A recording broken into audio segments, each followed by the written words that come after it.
जादुई पेड़ का रहस्य। एक छोटे से गांव में आरव नाम का एक लड़का रहता था। वो बहुत जिज्ञासु था और नई नई चीजें जानने का शौक रखता था। गांव के पास एक घना जंगल था, जिसके बारे में लोग कहते थे कि वहाँ एक जादुई पेड़ है। लेकिन कोई भी उस पेड़ को देखने की हिम्मत नहीं करता था, क्योंकि रात होते ही जंगल से अजीब आवाजें आने लगती थीं। एक दिन आरव ने तय किया कि वो उस रहस्य का पता लगाएगा। अगली सुबह वो अपने बैग में पानी की बोतल, कुछ खाना और एक टॉर्च लेकर जंगल की ओर निकल पड़ा। जंगल बहुत शांत था। पेड़ों पर पक्षियों की आवाज गूंज रही थी और ठंडी हवा चल रही थी। चलते चलते आरव जंगल के बीचों बीच पहुंच गया।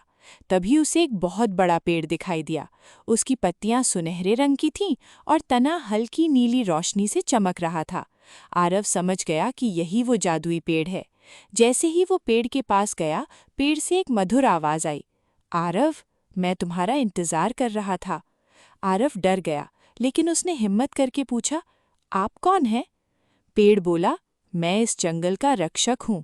कई सालों से मैं ऐसे इंसान की तलाश कर रहा हूँ जो निडर और दयालु हो। इतना सुनते ही पेड़ की एक शाखा नीचे झुकी और उसमें से एक चमकता हुआ बीज गिरा। पेड़ ने कहा, ये जादुई बीज है। अगर इसे सही जगह बोया जाए तो ये पूरे गांव की किस्मत बदल सकता है। आरव खुशी खुशी बीज लेकर गांव लौट आया। उसने गांव वालों को सारी बात बताई, लेकिन किसी ने उसकी बात पर विश्वास नहीं किया। फिर भी आरव ने हार नहीं मानी।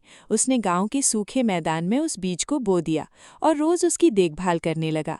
कुछ दिनों बाद वहां एक छोटा पौधा उगाया। धीरे धीरे वो पेड़ बन गया। उस पेड़ पर रंग बिरंगे फल लगने लगे। जो भी उन फलों को खाता, उसकी बीमारी ठीक हो जाती और उसे नई ऊर्जा मिलती। धीरे धीरे गांव खुशहाल हो गया। दूर दूर से लोग उस पेड़ को देखने आने लगे। अब गांव वालों को आरव की बात पर विश्वास हो गया था। सब लोग उसकी तारीफ करने लगे। एक रात आरव फिर जंगल में गया। जादुई पेड़ की आवाज दोबारा सुनाई दी, तुमने साबित कर दिया कि सच्ची ताकत दया और विश्वास में होती है। उस दिन के बाद आरव गांव का सबसे प्रिय लड़का बन गया। उसने हमेशा दूसरों की मदद की और कभी घमंड नहीं किया। सीख: हिम्मत, दया और विश्वास से असंभव काम भी संभव हो जाते हैं।